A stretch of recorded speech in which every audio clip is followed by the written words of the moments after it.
กอบចិត្តលោកធំតាក៏ដូចភ្នំមកដល់ទាំងចោលបងប្រ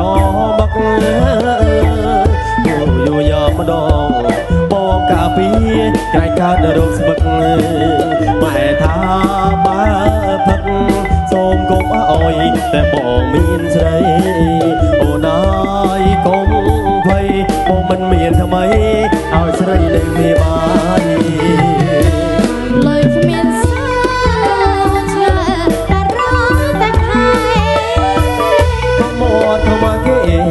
អោមានស្នេហ៍បងយកទៅចាយបានជាមានស្រីហើយញ៉ាំស្រាហាសប្បាយអូនអើយកុំស្ដាយអស់មួយខែ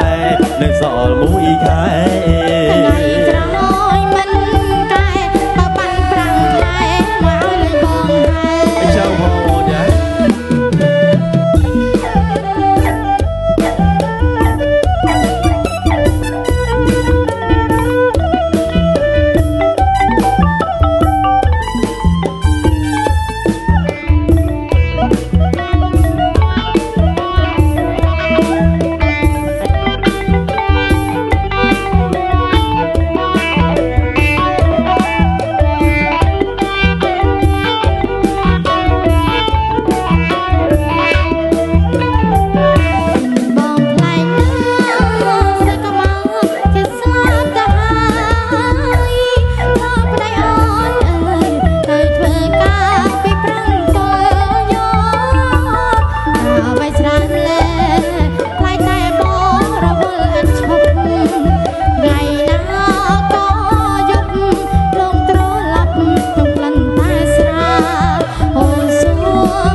លោកធំ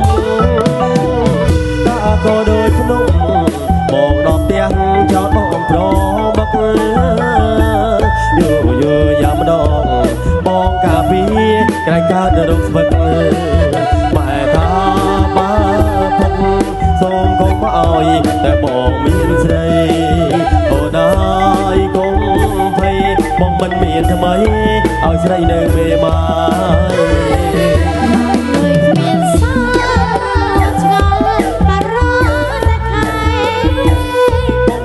មកគេអោមានស្នេហ៍បងយកទៅចា